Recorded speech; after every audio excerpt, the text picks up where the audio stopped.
नमस्कार, स्वागत है आपका हमारे चैनल में। मैं रानी गुप्ता आपके साथ और बड़ी खबर सामने आ रही है। आपको बता दें कि सांसद संजय राउत ने बड़ा हमला बोला है शिवसेना, और इसी के साथ ही जिस तरीके से शिवसेना को लेकर के जो जंग छिड़ी है उस पर भविष्यवाणी करते हुए ये कहा कि एकनाथ शिंदे और देवेंद्र फडणवीस की ये सरकार ज्यादा दिनों तक नहीं टिक पाएगी और आपसी कलह की वजह से ये सरकार टूट जाएगी। इसी के साथ ही अपने मुखपत्र सामना में लिखते हुए उन्होंने दरअसल महाराष्ट्र विधानसभा और लोकसभा स्पीकर को लेकर भी तंज कसे हैं। आपको बता दें, लोकसभा स्पीकर ओम बिरला को लेकर के उन्होंने कहा कि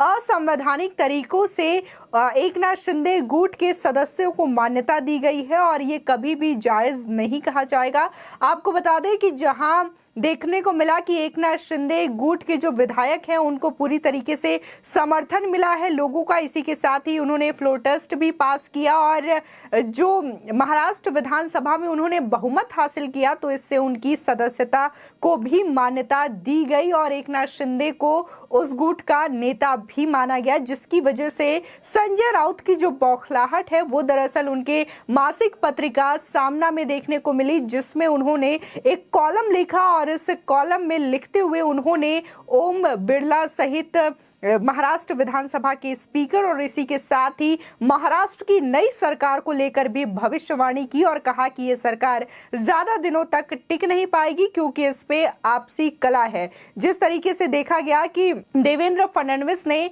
सीएम के रूप में एकनाथ शिंदे के नाम का ऐलान किया था और खुद को डेप्यूटी सीएम के पद पर इसलिए काबिज किया क्योंकि गृह मंत्री अमित शाह ने इस बात का अनुरोध किया था, जिसके बाद देखा गया कि देवेंद्र फडणवीस ने डेप्यूटी सीएम का जो सीट है वो अपनाया था और हालांकि ये डिसाइड पहले ही कर लिया गया था कि एकनाथ शिंदे को मुख्यमंत्री पद देना है। इसी के साथ ही बीजेपी और देवेंद्र फडणवीस ने ये दिखाया था कि बीजेपी को सत्ता का मोह कभी नहीं रहा, सत्ता की भूखी बीजेपी कभी भी नहीं रही। उनके पास ये ऑफर था, उनके पास विधायकों की संख्या ज्यादा थी, 106 विधायक बीजेपी थे। इसके बावजूद उन्होंने सीएम को एकनाथ शिंदे के रूप में दिया और इसको लेकर के जो बौखलाहट है संजय राउत की वो देखने को मिल रही है कि आखिर एकनाथ शिंदे कैसे महाराष्ट्र के सीएम बन गए और कैसे देवेंद्र फडणवीस और रियल शिवसेना का जो कहा जा रहा है शिंदे गुट को, उसके साथ कैसे एक बार फिर से बीजेपी ने महाराष्ट्र में सरकार बना ली। शायद इस बात से लेकर के ये जो बौखलाहट है वो संजय राउत के इस कॉलम में साफ साफ देखने को मिलती है, जिसमें कि वो इस तरीके के आरोप लगाते हुए दिखाई दे रहे हैं। इसी के साथ ही जिस तरीके से चुनाव आयोग ने जो दस्तावेज जमा करने के लिए कहा है, ये दस्तावेज दरअसल उद्धव गुट को ही नहीं बल्कि एकनाथ शिंदे गुट को भी कहा गया है कि दोनों पक्ष अपनी दलीलें रखें और साथ ही शिवसेना को लेकर के जो अधिकार की बात कही जा रही है, दावे की बात कही जा रही है, उसके बारे में साक्ष्य और दस्तावेज चुनाव आयोग के सम्मुख रखे। इस पर भी बोलते हुए संजय राउत ने कहा कि जिस पार्टी को बाला साहब ठाकरे ने बनाया उन्हीं के बेटे उद्धव ठाकरे से पार्टी को लेकर के दस्तावेज मांगे जा रहे हैं, ऐसा भी संजय राउत ने अपने पत्र में बोला है। आपको बता दें, महाराष्ट्र में शिवसेना पर अधिकार को लेकर छिड़ी जंग लगातार बढ़ती ही दिखाई दे रही है। अब शिवसेना सांसद संजय राउत ने महाराष्ट्र विधानसभा व लोकसभा स्पीकर पर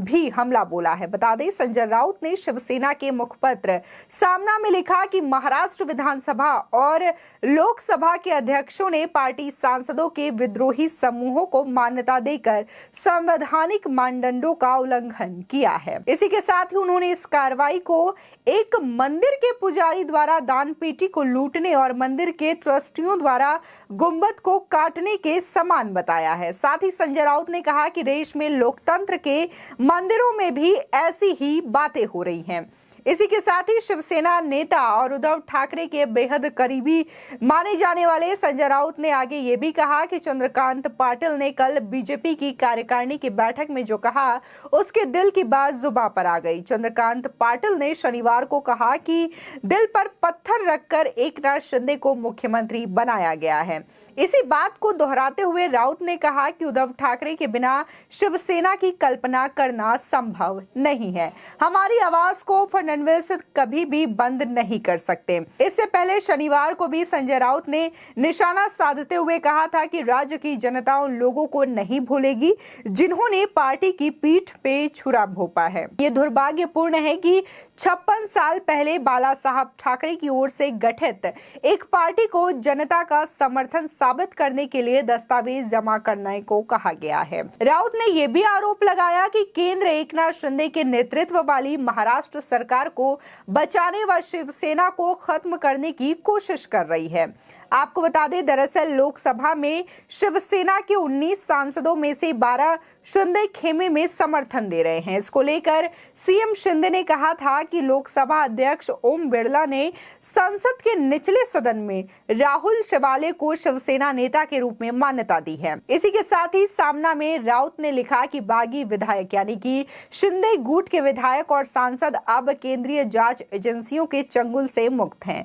उन्होंने दावा किया कि संविधान की 10वीं अनुसूची के अनुसार मुख्यमंत्री एकनाथ शिंदे सहित 16 बागी विधायक अयोग्य घोषित किए गए हैं। आरोप ये भी लगाया कि केंद्र शिवसेना को स्थायी रूप से खत्म करने के लिए राज्य सरकार और 16 बागियों को बचाने की कोशिश कर रहा है। इसी के साथ ही राउत ने यह भी कहा कि देश का भविष्य और लोकतंत्र इस बात पर निर्भर करता है कि सुप्रीम कोर्ट की संविधान पीठ क्या फैसला लेती है। इसके अलावा उन्होंने कहा कि लोकसभा अध्यक्ष ओम बिरला ने पार्टी सांसद विनायक राउत द्वारा उन्हें दिए गए एक पत्र का संज्ञान लिए बिना शिवसेना सांसदों के समूह को मान्यता दी है। आपको बता दें, जिस तरीके से अपने मुखपत्र सामना के जरिए ये कटाक्ष करने की कोशिश संजय राउत ने की है, उससे साफ साफ इस बात का जो ऐलान है वो दिखाई दे रहा है कि किस कदर संजय राउत के अंदर ये बौखलाहट है कि अभी भी ये सरकार कायम है और लगातार सीएम एकनाथ शिंदे और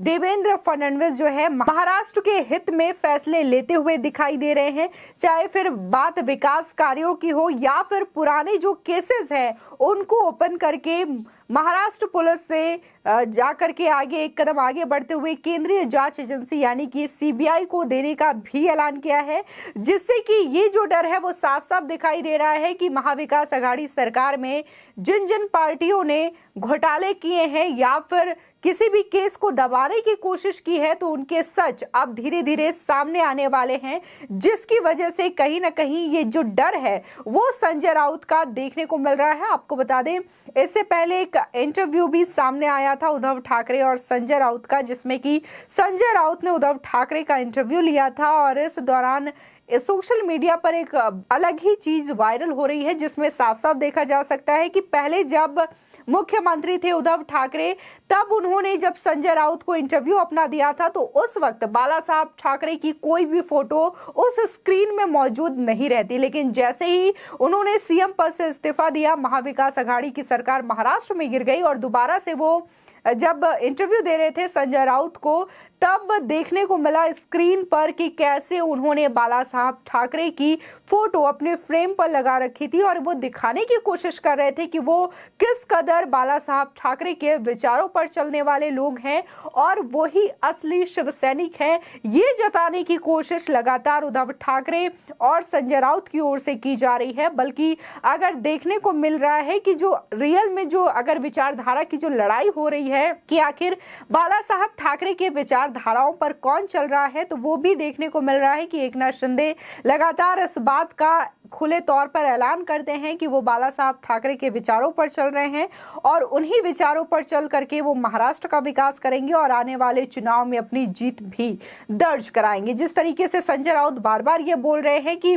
जिन लोगों ने शिंदे गुट में शामिल होकर के शिवसेना और उद्धव ठाकरे की पीठ पर छुरा भोंपने की कोशिश की है उसे जनता देख रही है और आने वाले चुनाव में इसका जवाब देखेगी। तो ये भी चीजें देखने को मिल रही है कि जहां भी सीएम एकनाथ शिंदे या फिर देवेंद्र फडणवीस जा रहे हैं, उनका भव्य तरीके से स्वागत किया जा रहा है। इसी के साथ ही उनके संबोधन को सुनने के लिए बहुत सारी भीड़ भी देखने को मिल रही है और तमाम लोग लगातार एक के बाद एक अपना समर्थन भी इन दोनों जोड़ियों को दिखाते हुए दिख रहे हैं। इसके बावजूद संजय राउत ये कह रहे हैं कि आने वाले चुनाव में इनकी हार होगी। इसी के साथ ही ये नई सरकार को लेकर के भविष्यवाणी करते हुए भी दिखाई दे रहे हैं कि ये सरकार जो है ज्यादा दिनों तक नहीं चलेगी, क्योंकि आपसी कलह की वजह से ये सरकार और ये गठबंधन एक बार फिर से टूट जाएगी और महाराष्ट्र में चुनाव होगा। जो अपनी ही पार्टी और अपने ही पार्टी के सीएम यानी कि उद्धव ठाकरे के लिए भविष्यवाणी नहीं कर पाए कि उन्हें क्या करना चाहिए, उन्हें जाके विधायकों और सांसदों से